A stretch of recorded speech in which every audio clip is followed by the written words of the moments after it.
In the House, it is the Commissioner-elect Charles Busby, Southern District Transportation Commissioner. Good morning, Commission-elect. Is that the right thing to say, Commission-elect? How you doing?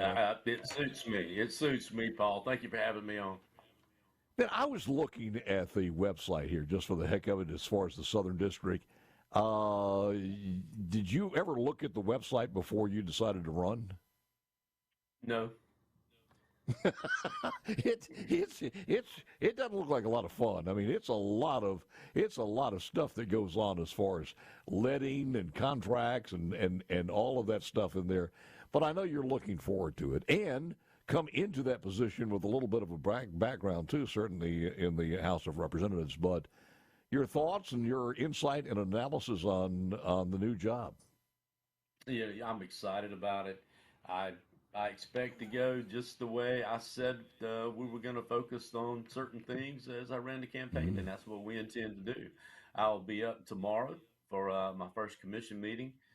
Last Tuesday, or Wednesday, excuse me, had a great conversation with Commissioner King, and looking forward to his help to keep me going, and we'll be learning more about the position tomorrow.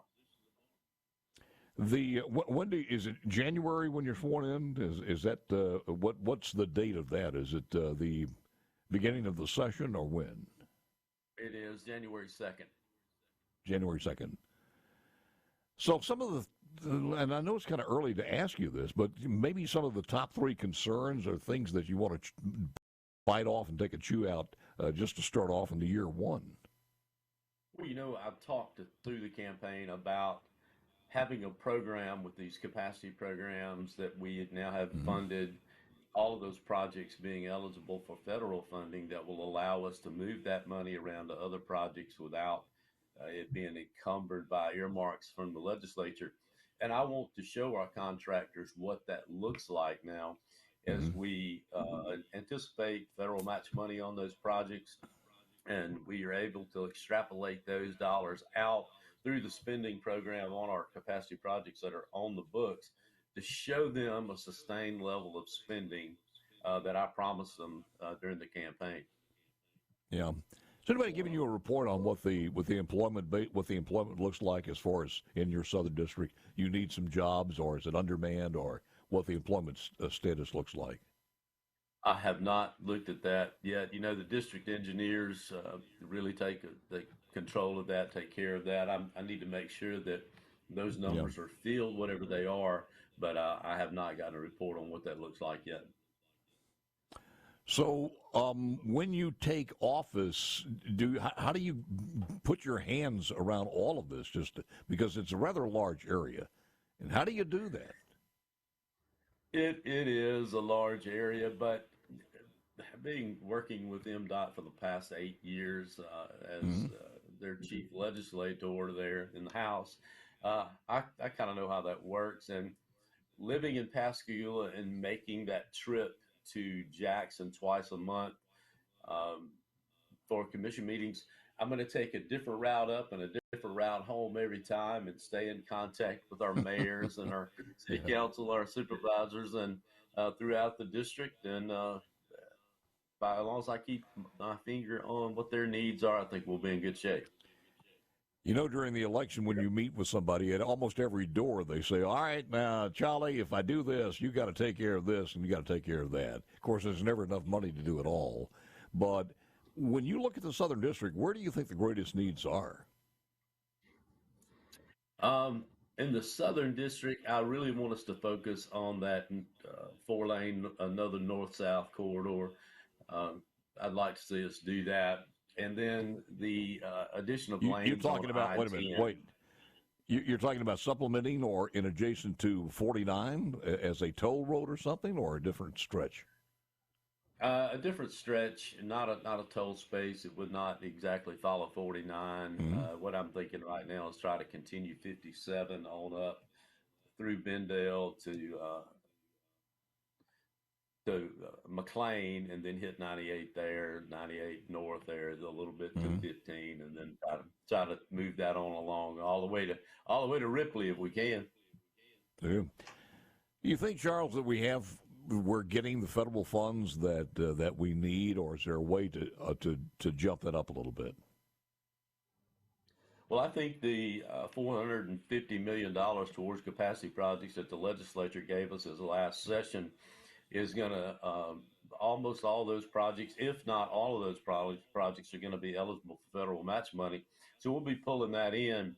And I want to communicate with the executive director to see when we expect that injection of cash on the IIJA Act from the Mm-hmm. feds. I know we are 2 years into a 5-year commitment from the legislature for the $200 million match money for that. I'd like to see when that's going to be injected uh, into our spending program as well, so that we can include that in the presentation I'd like to develop Got it. for our contractors that I mentioned earlier. Haven't talked to my friend Willie, but he won re-election, which is as a Democrat, and probably had to have some Republicans vote for him to get that done. So we're talking about some experience on quite a bit of experience in the transportation, certainly more so than the Public Service Commission. So it feels a little bit better about that one. But when you look at some of the concerns going forward, and nobody's talking about this as far as taxes are concerned, but maybe in that 4-year span before your first term is over, somebody's going to have to make a decision on whether we go up on taxes or we do something as far as EVs are concerned. Well, I think definitely during my term, we've got to determine what that infrastructure looks like to support Mm-hmm. EVs throughout the state, and also the taxing mechanism for doing that.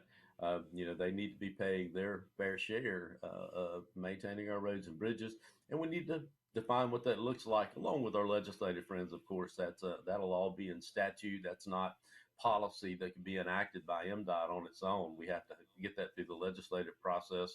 So our friends in the legislature will, have to agree with whatever we come up with, or come up with their own ideas for doing that. But realistically, though, every transportation commission in the United States is talking about the same thing. Nobody knows yet. I'm not sure if they're Well, getting any guidance from the federal folks up there, but everybody has the same problem.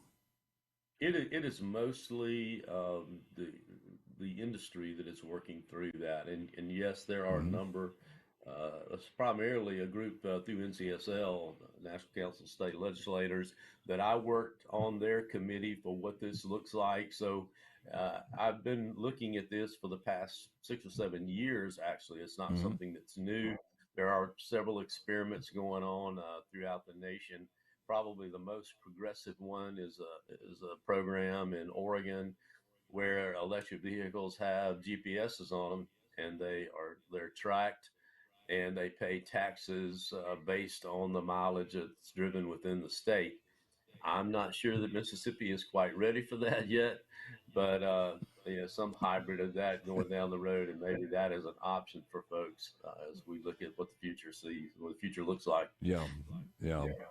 I got to ask you this when we come back: is are we all in for the state doing this or the federal government doing this, putting these charging stations? So one of the things that me, ordinary guys, just don't understand: we didn't do that for gas, we didn't do it for ethyl, we didn't do it for premium, we didn't do it for ethanol. And why are some of the states responsible for doing the charging? I don't understand that, and your thoughts on it when we come back with You got Commissioner it. like Charles Busby, Southern District Transportation Commissioner. Back with more next.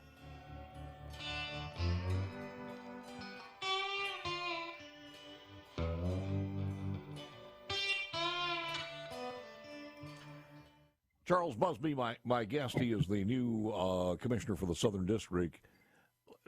If you look at the charging situation under the Biden administration, everything is convoluted one way or the other.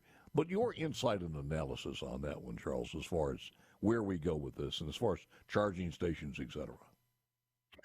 Well, I don't know what their system looks like. I think it's incumbent on the states to come up with their taxing mechanism.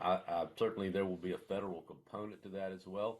But Mm-hmm. if they provide some leadership and set the standard on what we should do, then that's very helpful. So far, the states are not linked together on doing the same thing. I think it would be nice if all the states all followed the same program. I think that would be good for everybody. Well, you almost have to do if you're going to do this. Let's say we've got a terrible feedback there somewhere. Let's just say the states do it the same way as gas, and the federal government. The federal government has what, 18.5 cents per gallon, Yeah. and I think it's about 18.5 cents as far as state is concerned. I don't understand why, on as what the technology that we have, when you're charging, whether at home into a vehicle with a charger or anywhere else, you can't put a tax on that charge that's commensurate with the 36 cents. Well, I think that's what we have to do now. How do we do that? And I'm not sure how we skin that cat just yet. Yeah, But we will figure apparently that out. nobody is. Yeah, apparently nobody is. Can't figure it out right now. But now I know you can take the 110 and plug it in, but it's going to take you forever. So most people who have one at home are going to have a charger dedicated to charging the vehicle for that. And Anything else? We put Yeah, that go ahead. fee. We put that fee on electrics that just affects our citizens here at home on the fee. So what we've got to figure out is how we tax those who are passing through our state and stopping to tax their vehicles. It's just like they would stop and get a tank of gas. The way we tax that. That's the part we haven't Yeah. figured out yet. Well, I mean, the same way if you're stopping at a charging station, no matter where that charging station is, when you get when you get the full charge, whatever the increments are per hour, whatever it happens to be, if it's whatever it happens to be, it ought to be the same as gas, one way or the other, not cheaper or not more expensive.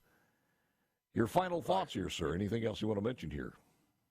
Just looking forward to getting started, and just to tell everyone how much I appreciate their support through the campaign, and I appreciate all the votes last Tuesday. And I want to say a special shout out to my daughter Teal, who ran the campaign for me and did a great job. About that, yeah. Proud that we were successful in that.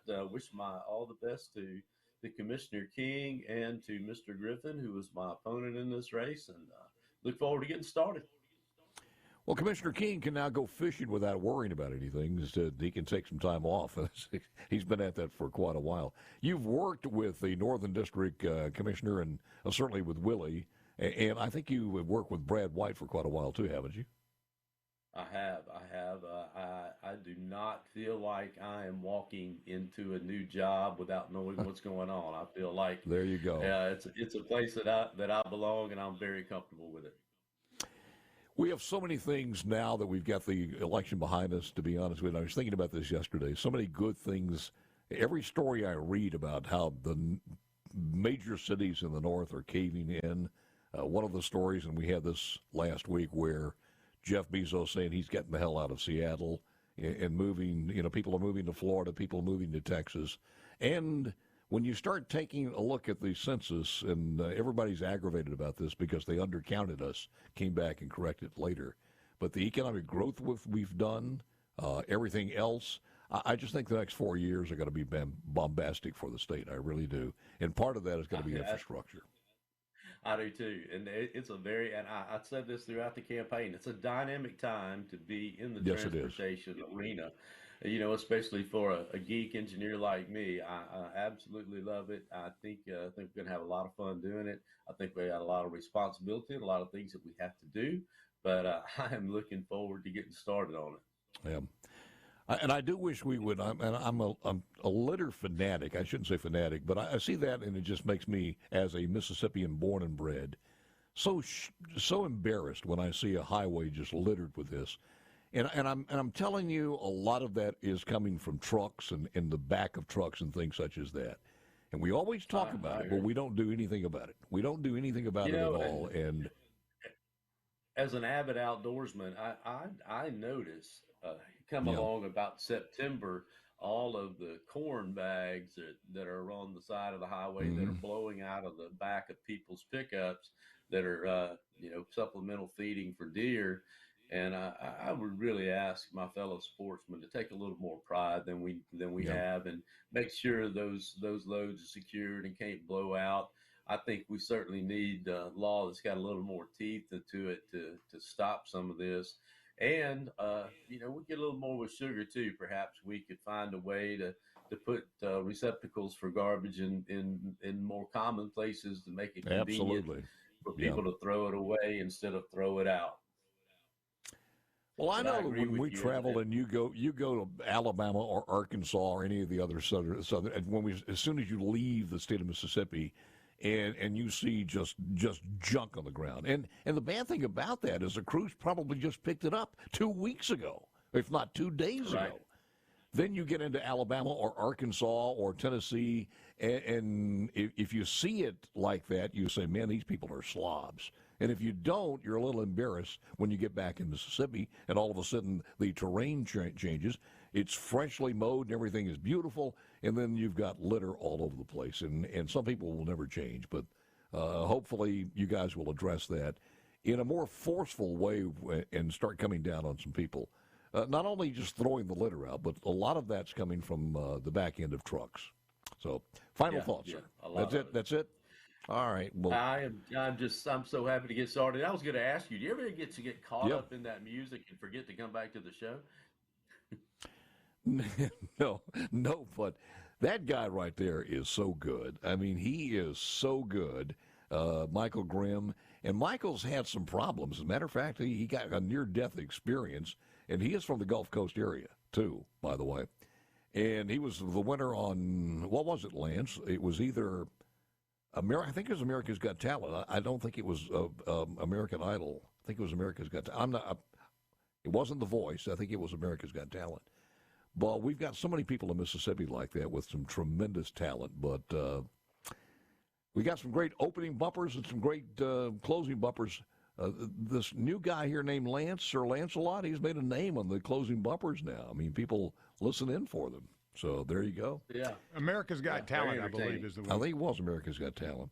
Commissioner-to-be Charles Busby, thank you, sir. Stay in touch with us during the session. Thanks, Paul. I will. You got it.